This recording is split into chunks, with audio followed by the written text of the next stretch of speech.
हिंदुस्तानियों को हराया है तो हमेशा हिंदुस्तान के लोगों ने साथ नहीं दिया देश का, और दर्द है तो केवल इसी बात का। भारत के इतिहास में अगर दर्द केवल इस बात का नहीं है कि विदेशों ने हमारे साथ क्या किया, उनका तो हम मुकाबला कर लेते, दुख इस बात का था कि हमारे सभी लोगों ने साथ नहीं निभाया और साथ नहीं दिया। और इसकी फीलिंग आज भी मुझे इस देश में होती है। भारत धर्मगुरु भी तभी बनेगा जब एक शक्तिशाली भारत का निर्माण होगा। जिन लोगों ने भारत के ऊपर आक्रमण किया, भारत के ऊपर राज किया, इस प्रकार से राज किया कि राज करते वक्त, जाते वक्त अपने गुलामों से कह दिया कि तुम राज कर लो, हम तो जा रहे हैं। लोग आते हैं तो सुप्रीम कोर्ट भी ये वो करता है कि जिन लोगों ने जो इसके लिए जिम्मेदार हैं, उन्होंने जो काम किया है वो भारत के ऊपर आक्रमण के बराबर काम किया है। और वही सरकार उस सुप्रीम कोर्ट के 25 जुलाई 2005 के निर्णय के 3 दिन के अंदर में एक नया अध्यादेश जारी करके उन सारे के सारे कानूनों को फॉरेनर्स एक्ट के अंदर में इनकॉर्पोरेट कर लेती है, क्योंकि इतिहास दुनिया की सबसे बड़ी अदालत है। इससे बड़ी अदालत कोई नहीं है। सुप्रीम कोर्ट में क्या हुआ, हाई कोर्ट में क्या हुआ, लड़ाई के मैदान में क्या हुआ, इलेक्शंस में क्या हुआ, ये सब बातें आती हैं, चली जाती हैं, बाद में रह जाता है केवल इतिहास। और इतिहास का निर्णय हमेशा उसके पक्ष में गया है जो शक्तिशाली था। इसने कभी उसका साथ नहीं दिया जो न्याय के साथ था, जो सही था। अगर ऐसा होता तो दिल्ली में बाबर रोड होती है, बाबर रोड है लेकिन राणा सांगा रोड नहीं है, क्योंकि बाबर आया, विजयी हुआ, राणा सांगा हार गया। भारत की हिंदूशाही किंगडम अफगानिस्तान से होती सिकुड़ती सिकुड़ती सिकुड़ती यहां तक नहीं आ जाती। हमने किसी पर आक्रमण नहीं किया, हमने किसी के जीवन मूल्यों को नष्ट नहीं किया, हमने किसी के धर्म ग्रंथों को और धर्म स्थानों को नष्ट नहीं किया। शायद हम न्याय संगत थे, शायद सत्य भी हमारे पक्ष में था, लेकिन शक्ति हमारे साथ नहीं थी। इसलिए इतिहास ने हमें उसकी सजा दी।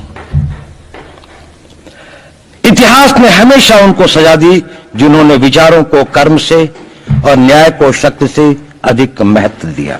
अब मैं ये नहीं कह रहा हूं कि उसको उसकी तिलांजलि कर देनी चाहिए, ये नहीं है कि न्याय का अपना महत्व नहीं है, लेकिन यदि कॉन्फ्लिक्ट ऑफ इंटरेस्ट हो तो शक्तिशाली बनना ज्यादा आवश्यक है। भारत धर्मगुरु भी तभी बनेगा जब एक शक्तिशाली भारत का निर्माण होगा। जिन लोगों ने भारत के ऊपर आक्रमण किया, भारत के ऊपर राज किया, इस प्रकार से राज किया कि राज करते वक्त, जाते वक्त अपने गुलामों से कह दिया कि तुम राज कर लो, हम तो जा रहे हैं, तो यहां पर गुलाम वंश भी बन गया। अगर हम लड़ाई के वॉरफेयर के उसूलों से देखें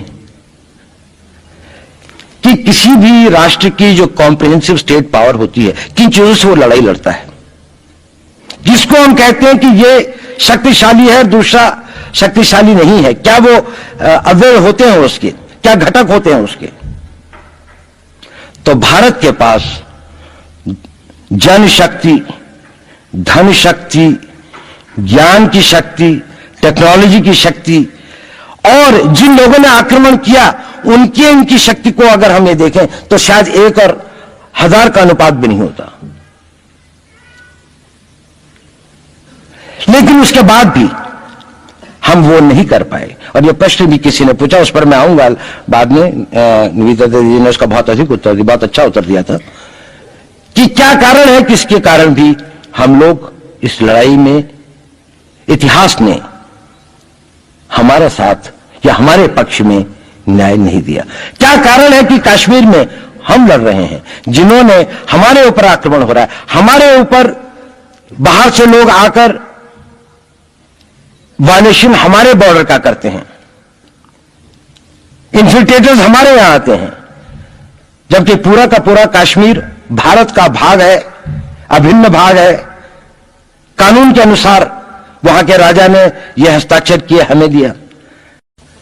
क्या कारण है कि करोड़ों की संख्या में बांग्लादेश से लोग भारत में आते हैं, हम बाड़ लगाते हैं, वो लोग वहां से मना करते हैं कि आप हमारे आदमियों को आने दीजिए, और हम कुछ नहीं कर पाते। और भारत में 2 करोड़ नागरिक रहते हैं, हम हर एयरपोर्ट के ऊपर में इमिग्रेशन की चेक पोस्ट लगाते हैं कि कहीं पर कोई एक आदमी बिना पासपोर्ट के या बिना वीजा के भारत में प्रवेश न कर जाए। यहां पर लाखों की संख्या में, करोड़ों की संख्या में लोग आते हैं। सुप्रीम कोर्ट भी ये वो करता है कि जिन लोगों ने जो इसके लिए जिम्मेदार हैं, उन्होंने जो काम किया है वो भारत के ऊपर आक्रमण के बराबर काम किया है। और वही सरकार उस सुप्रीम कोर्ट के 25 जुलाई 2005 के निर्णय के 3 दिन के अंदर में एक नया अध्यादेश जारी करके उन सारे के सारे कानूनों को फॉरेनर्स एक्ट के अंदर में इनकॉर्पोरेट कर लेती है, क्योंकि जो वो IMDT एक्ट था उसको सुप्रीम कोर्ट ने नल एंड वॉइड कर दिया। ये सब बातें हमें सोचने और समझने की आवश्यकता है। एक कारण, मैं ज्यादा चीजों में नहीं जाना चाहता, इतना समय भी नहीं होगा, कि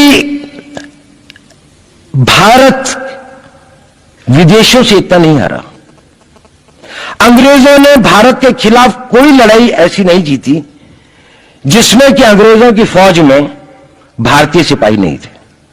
चाहे वह पहले बंगाल नेटिव आर्मी थी, 1857 के अंदर में सिखों और गुरखास ने उनका साथ दिया, जब सिखों से लड़ाई हो रही थी तो बाकी लोगों ने उनका साथ दिया। हमेशा नेटिव आर्मी उनके साथ थी।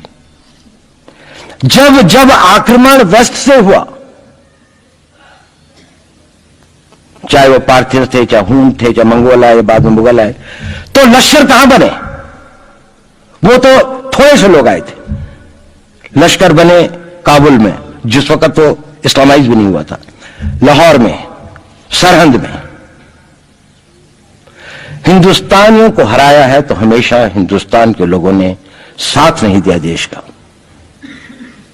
और दर्द है तो केवल इसी बात का। भारत के इतिहास में अगर दर्द केवल इस बात का नहीं है कि विदेशों ने हमारे साथ क्या किया, उनका तो हम मुकाबला कर लेते। दुख इस बात का था कि हमारे सभी लोगों ने साथ नहीं निभाया और साथ नहीं दिया। और इसकी फीलिंग आज भी मुझे इस देश में होती है। और भारत को आंतरिक बाह्य शक्तियों से जो सबसे बड़ा खतरा है, वो खतरा इस बात का है कि हमारे अपने लोग ही कहीं राष्ट्र की सुरक्षा, राष्ट्र की अस्मिता, राष्ट्र के गौरव का सौदा न कर बैठे, अपने आज के सुख के लिए अपने भविष्य को अंधकारमय न कर दें। और इसके लिए जो जागरूकता चाहिए, इसके लिए जो ताकत पैदा करनी है, वो ताकत केवल समाज के अंदर भी पैदा की जा सकती है। उसको केवल आप लोग कर सकते हैं। वो केवल आज की युवा शक्ति ही कर सकती है।